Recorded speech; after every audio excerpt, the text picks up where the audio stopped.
Well, the sun was just out for the first time in probably a week. It's nice to see that. And it's not so humid today. It feels good.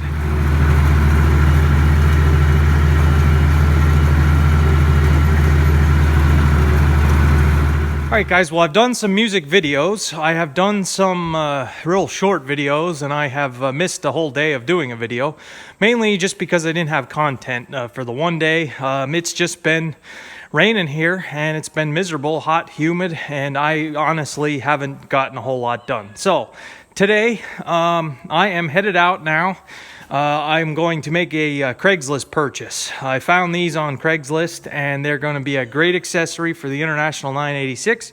So let me go pick these up, and they're not very far away, I don't think. And we'll get them and come back, and I'll show you what I got brewing today. I do have some other parts on ordered, so we should be able to keep the videos coming and keep working here. So let me run and get these. Let me get this purchase that I made, and I'll come back with you. All right, I'm back, and my excitement is short-lived because it's raining again. Anyway, this is my big purchase here. It's not a huge purchase by any means, but I did pick up 4 of these International Harvester wheel weights. I'm looking around trying to pick up weights slowly here as I go along, as I find them at a decent price. It's not easy to do, but I did get 4 of them. And why did I buy 4 wheel weights here? The plan for this 986, I don't know if it's going to happen this winter. Don't quote me. It may have to wait. It all depends on harvest, but I do want to get new tires put on this tractor. Not so much that side. That side has a pretty good tire. This tire here is wearing, like, it's wearing funny, and it's down. I don't know if you can see it on camera. With the dirt on it, looks like a lot more, but there's not a whole lot left there, and it's cracked all around the outside. It's really showing its age as far as dry rot and crackiness. But when I get new tires put on this tractor, either this year or next year, I am going to have them put them on with no calcium or fluid in the tires. So this thing's making hay, pulling a baler around. Yes, I do want to have some weight on the tractor just because of the hills. When you have a pretty full wagon and the baler behind you going down a hill, it's nice to have a tractor that weighs more than the stuff behind you. So we're going to get the calcium pulled out of these tires, and I'm going to put the wheel weights on instead. So I have enough to put 2 on each side so far. I'm thinking maybe 3, maybe 4 I'd like to have eventually. So there are no weights on this tractor right now. That's how I bought it, without weights. It looked like it had weights on at one time. You can see how it's kind of rusty there. So now these are not the split weights. These are the solid ones, like from the Super C era.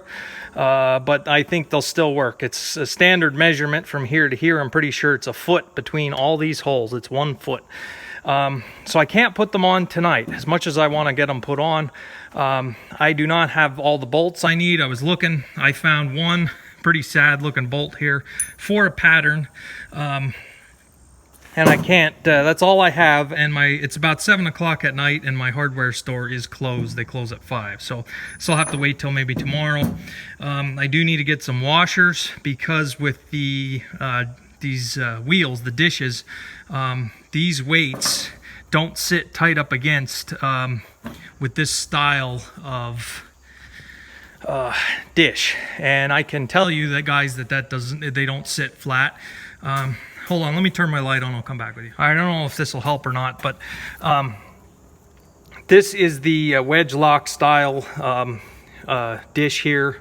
For these tractors, you have the other kind that's just a C-clamp. You see that on the 66 series and some of the older 86 series. This is the more modern style. And this little flare here that sticks up, I tried putting the split weights that were on the Farmall 560 on here, and they just wouldn't sit flat because of this. So I'm gonna have to put a couple washers behind all the way around on all 4 of them, just so that the weight can sit fairly flat against. So we'll have to get some washers. This is gonna be pretty heavy doing it with these weights, because they're not halves. They were heavy enough trying to hang the halves on.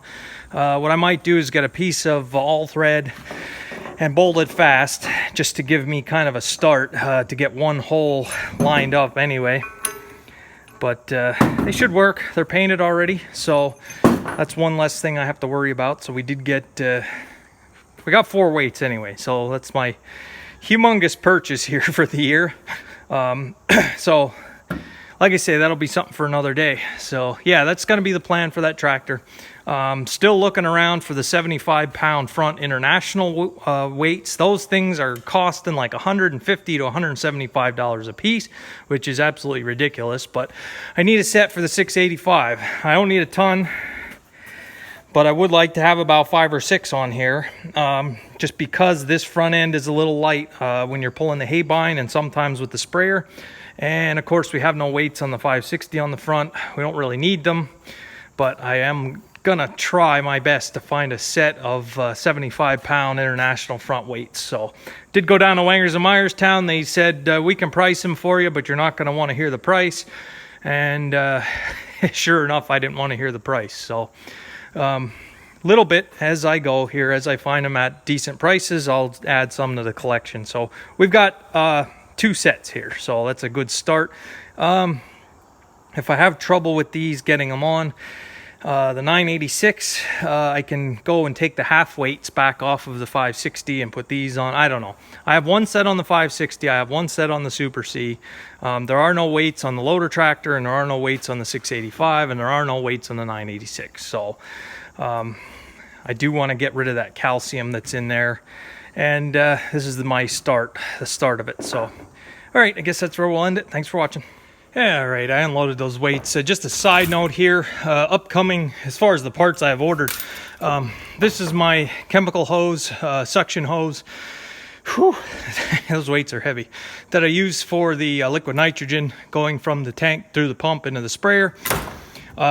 This was a mistake when I had this put together. There is no valve on these connections. When you take this off, if there's nitrogen or any type of liquid in this hose, there's no way to keep it in the hose. And that's part of the reason why I have a whole mess of dead grass over there from the nitrogen. So I ordered the parts to put a valve on every single one of these ends that don't have a valve on, to try to keep the mess down and to not waste any nitrogen. So we have those coming. I don't know when they're going to get here. I did order them online. They're coming UPS. They were cheaper online than about anywhere else that I had priced them. I need a ball valve and the cam lever fittings. So we'll wait and see. I'll have to see when they get here. I'll do a video on putting it together and showing you guys what I was talking about there.